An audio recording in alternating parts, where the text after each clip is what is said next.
Shalom and greetings, brothers and sisters. Brother Nicholas James Vanderleen, victory for the people of Israel from by the narrow path, which are the 10 Commandments. Today is the 20th day of the first month, so this is the 6th day of Unleavened Bread.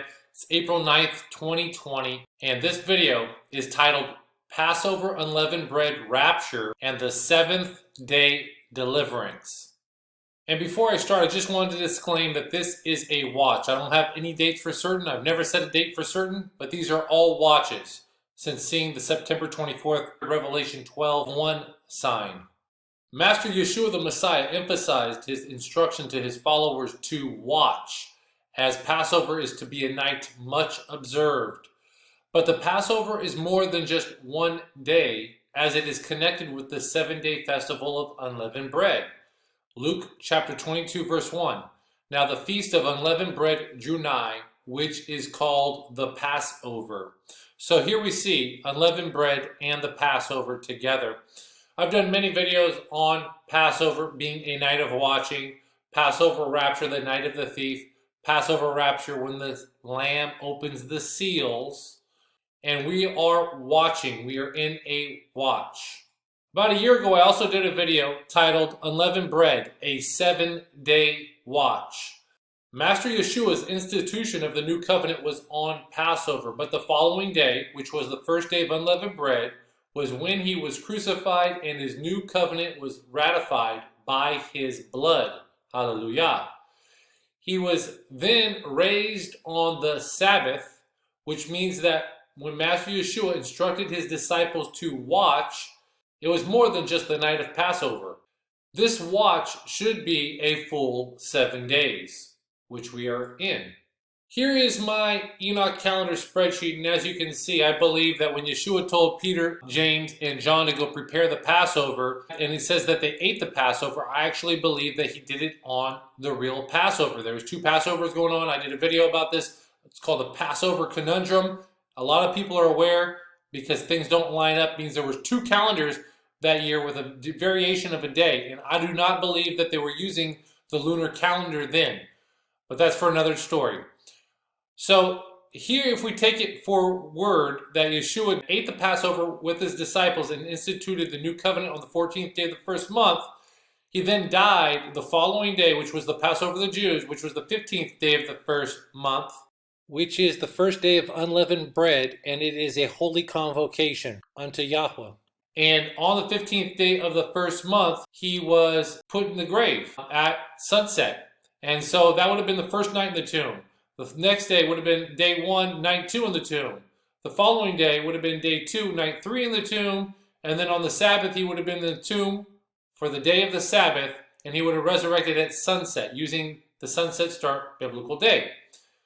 He then was encountered by Mary after sunrise, after the Sabbath. They went there in Matthew 28 verse 1. They went there to the grave as the Sabbath was coming to the end, as the first day of the week was dawning. Matthew 28 verse 1. In the end of the Sabbath, as it began to dawn toward the first day of the week, came Mary Magdalene and the other Mary to see the sepulchre. So it was dawning toward the first day of the week. The first day of the week would have started when the sun is risen in the sky. And then he revealed himself on the road to Emmaus to the 2. And then he appeared to his disciples. And then he walked with them to Bethany, and he did his first ascension. Read the account of Luke, and then you read the account of Acts chapter 1. You will see that there were 2 ascensions. And then we have the 6th day of unleavened bread. We have the 7th day of unleavened bread. And there's nothing on record for these days. So you might be asking on this calendar, well, Nick, why don't you have the barley wave sheaf on here? Well, actually, according to the temple scroll found in Qumran, the barley wave sheaf is not a part of the Passover week or the week of unleavened bread. I did a video on this about the feasts of Yahweh, rightly dividing Leviticus chapter 23. And the Spirit of Truth showed me the literal dividers in this chapter that group the festivals together. And Yahweh spoke unto Moses, saying, Speak unto the children of Israel. He gave the instruction for the Sabbath day. Then he said, These are the feasts of Yahweh, and he gave us the Passover and unleavened bread, the instruction for that. And then it said, And Yahweh spoke unto Moses, saying, Speak unto the children of Israel. Then it was the wave sheaf, and then you would count 7 Sabbaths, and the following day is the festival of the wheat harvest, first fruits, or Shavuot, festival of weeks. In this verse it says that Yahweh spake unto Moses, saying, speak to the children of Israel.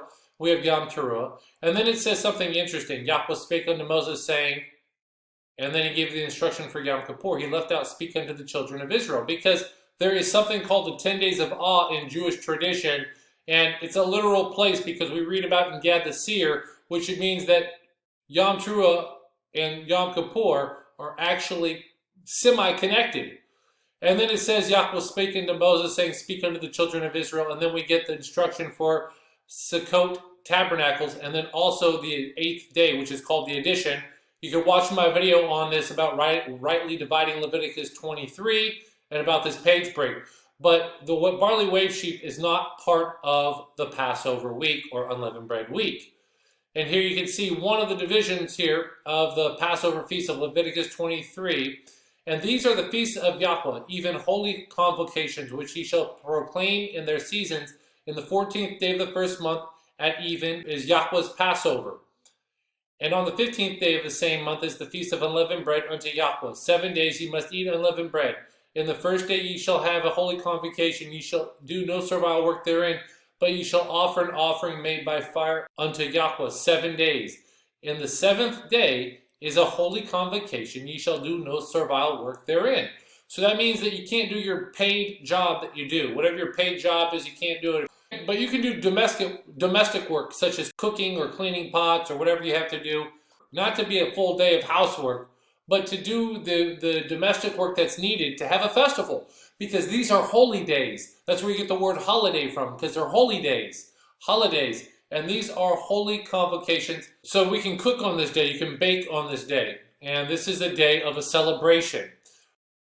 So now regarding this 7th day of unleavened bread, it's from my best understanding that the 7th day of unleavened bread does not have a record of it being fulfilled by Master Yeshua the Messiah. Yes, during his 40 days after his resurrection, there were many things he did that was not recorded. When he revealed himself to Thomas, I could prove on the Enoch calendar, the restored calendar of Yahweh Elohim, that happened on the barley wave sheaf when he was inspected by Thomas. And that happened on the 26th day of the first month. And if I need to, I'll make a video on that. I talked about it last year. So this 7th day of the unleavened bread was not fulfilled. And this is a holy convocation without it being fulfilled by Master Yeshua the Messiah. It appears to me that Master Yeshua the Messiah still needs to fulfill this day. So here's my biblical anniversary spreadsheet. And what happened on the 7th day of unleavened bread?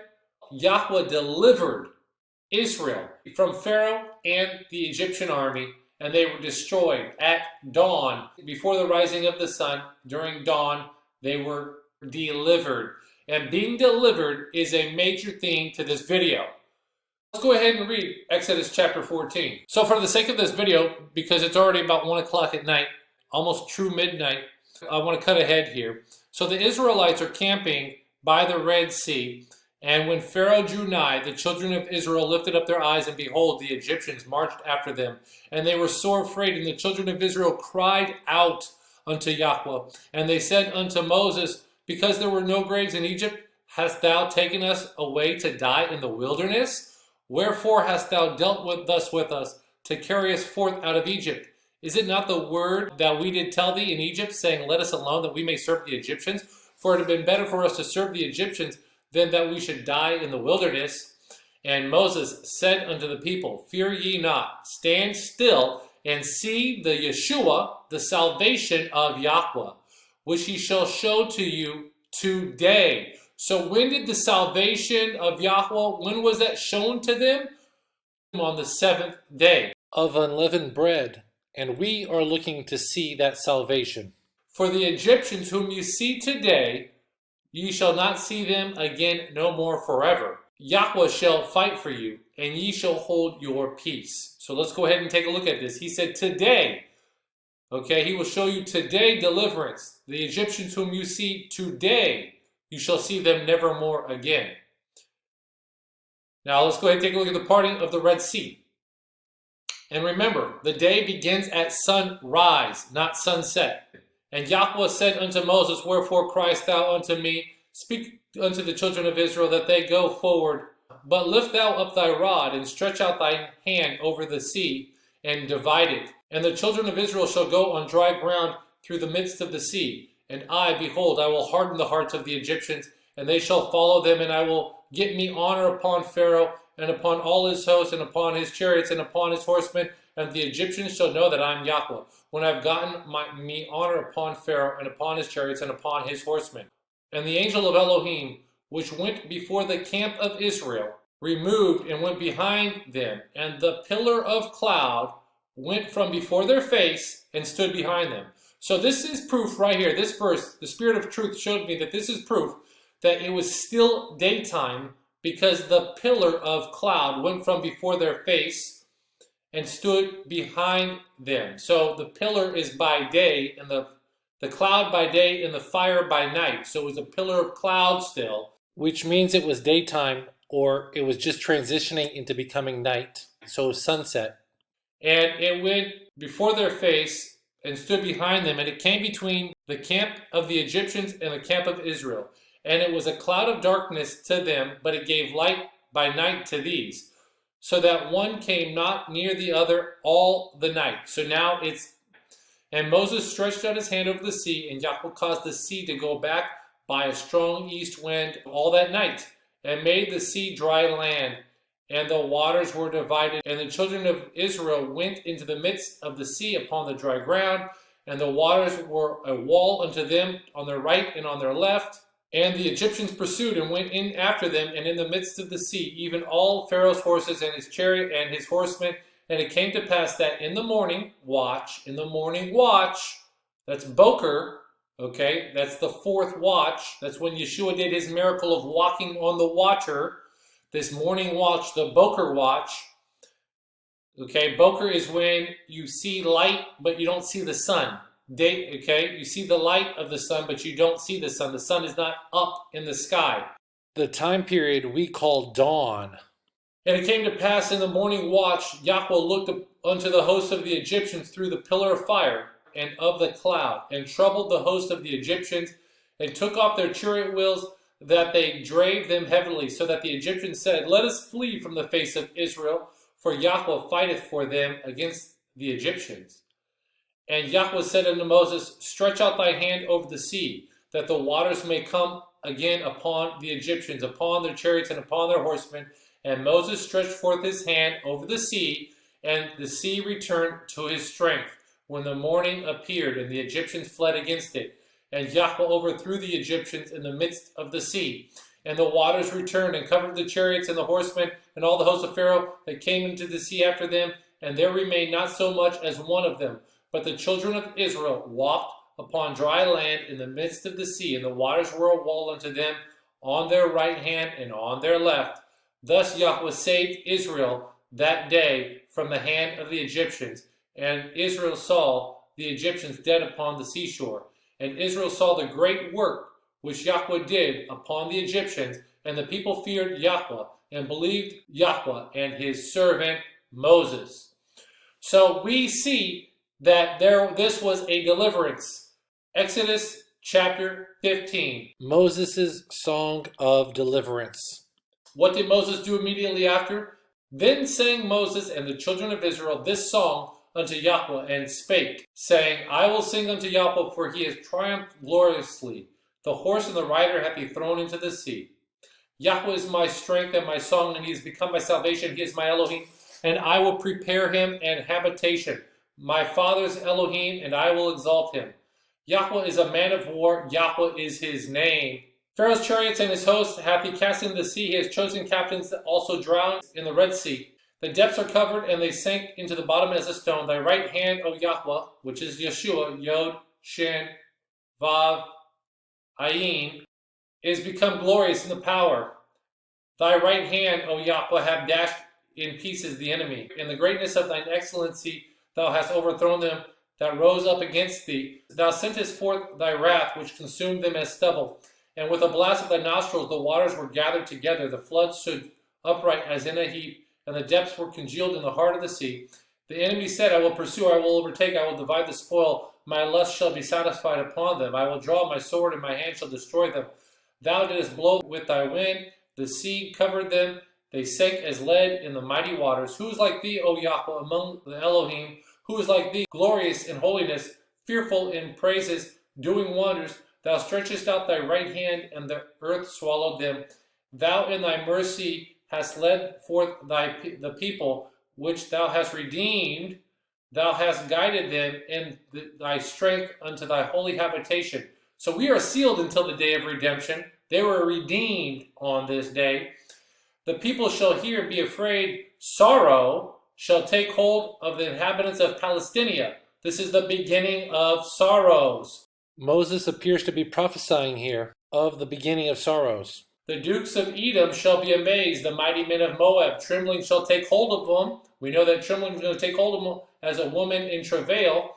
All the inhabitants of Canaan shall melt away. Fear and dread shall fall upon them. By the greatness of thine arm shall be as the stone, till thy people pass over, O Yahweh, till the people pass over, which thou hast purchased. We've been purchased by the blood. Hallelujah.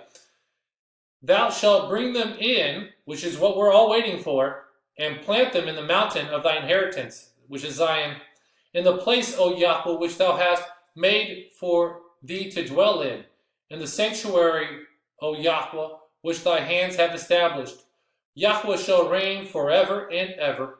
For the house of Pharaoh went in with his chariots and with his horsemen into the sea, and the Yahweh brought again the waters of the sea upon them. But the children of Israel went on dry land in the midst of the sea. And Miriam the prophetess, the sister of Aaron, took a timbrel in her hand, and all the women went out after her with timbrels and with dances. And Miriam answered them, Sing ye to Yahweh, for he hath triumphed gloriously. The horse and his rider hath he thrown into the sea. And here in Revelation chapter 15, we see, and I saw as it were a sea of glass mingled with fire, and them that had gotten the victory over the beast. Now that word for victory is Nakau. Overcome the beast and his image, and over his mark, and over the number of his name, stand on the sea of glass, having the harps of Eloah, and they sing the song of Moses the servant of Elohim, and the song of the Lamb, saying, Great and marvelous are thy works, Yahweh Elohim Almighty. Just and true are thy ways, thou King of saints. Who shall not fear thee, O Yahweh, and glorify thy name? For thou art holy, for all the nations shall come and worship before thee, for thy judgments are made manifest. So we see the song of Moses being sung here when they are delivered. It's all about being delivered. And the song of Moses happened on the seventh day of Unleavened Bread. Right here is when the song of Moses came at dawn, Exodus chapter 15. So we have their being delivered and the song of deliverance here on this day. Speaking of the word deliverance or deliver, that word here in the Hebrew is the word netzal. And let's go ahead and take a look at the definition of netzal. It's very important. It means to snatch away, deliver, rescue, save, strip, plunder. Who here wants to be snatched away? We all want to be snatched away from what's about to come upon the earth, this beginning of sorrows. We all want to be rescued from what's about to happen on this earth, it appears. And that is what we want, to be rescued, to be plucked, or to preserve, to recover, rescue, to rid, save, spoil, strip, deliver, defend, escape. This is the word. This is what we all want. And this is what we're looking for. We're looking to be delivered. And our Elohim, Yahweh Elohim, is an Elohim who delivers. He delivers, and you can read about it all throughout. There's so many times this word is used. This word netzal in various forms is used over 213 times in 194 verses about Yahweh Elohim's deliverance, especially all throughout the Psalms. And here in Exodus, this is Moses naming his sons, and the name of the other was Eleazar. For the Elohim of my father, said he, was mine help, and delivered me from the sword of Pharaoh. And Moses told his father-in-law all that Yahweh had done unto Pharaoh and to the Egyptians for Israel's sake, and all the travail that had come upon them by the way, and how Yahweh delivered them. Delivered them from what? The travail. Okay, Yahweh delivered them. And Jethro rejoiced for all the goodness which Yahweh had done to Israel, whom he had delivered out of the hand of the Egyptians. I think we all want to be delivered right now from what's about to happen on the face of this earth, that it appears. There's going to be a great deliverance. That escape that Master Yeshua said, pray that you're counted worthy to escape and stand before the Son of Man. And you can read David, all of his prophetic psalms about being delivered, about how Yahweh delivers. This is his nature. This is what he does. To those who cry out for deliverance, this is what he does. He delivers us. And he's going to deliver us from all the things that are going to come upon from the face of the earth, which is the escape. That's how we will be delivered, by this great escape. So brothers and sisters, be encouraged that this day, the 7th day of Unleavened Bread, on Yahweh Elohim's restored Enoch calendar, that this is when this possible event can happen. So one last thing I want to share with you regarding the escape and what happened on this 7th day. What's interesting is after they were delivered, they were then taken into the wilderness. The Israelites had a 3-day journey into the wilderness of, remember, the woman is taken to a wilderness for 1,260 days. Shur means to be walled in or walled. So they went into the wilderness of walls where they were basically like a place of protection. If you're looking to be around an area of protection here, this wilderness of Shur. Because once you're inside this wilderness, this enclosed wilderness, you're safe in there. It's walled. So that would be something that this rapture event happens, or whatever this rapture event happens, and they're taken to the safe place, which is the woman that has prepared for 1,260 days, which is in the wilderness, which is a walled place of refuge. So brothers and sisters, I hope that you're still watching during this watch. We have great hope. The Israelites were trapped, and it looked really grim, and Yahweh delivered them. And that's what we need. We need a deliverance. Yahweh delivered them on the 7th day before sunrise, in that 4th watch, at that last possible moment.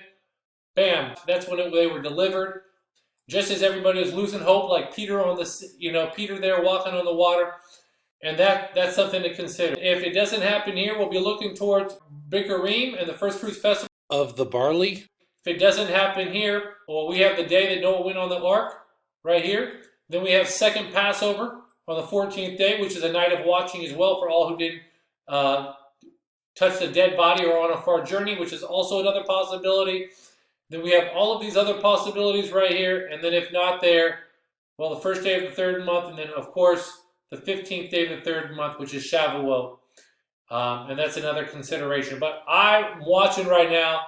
I'm locked in. Hopefully, brothers and sisters, you are too. Hopefully, you're encouraged by this message. And shalom to my brothers and sisters. Who are my brothers and sisters? Matthew Yeshua said, those who hear that word of Elohim and do it, which means doers of his word, which means doers of hearing the words, the 10 commandments, and the 7th day Sabbath is of the 10 commandments. And so, brothers and sisters, hopefully you're blessed, and I'm signing off, and shalom.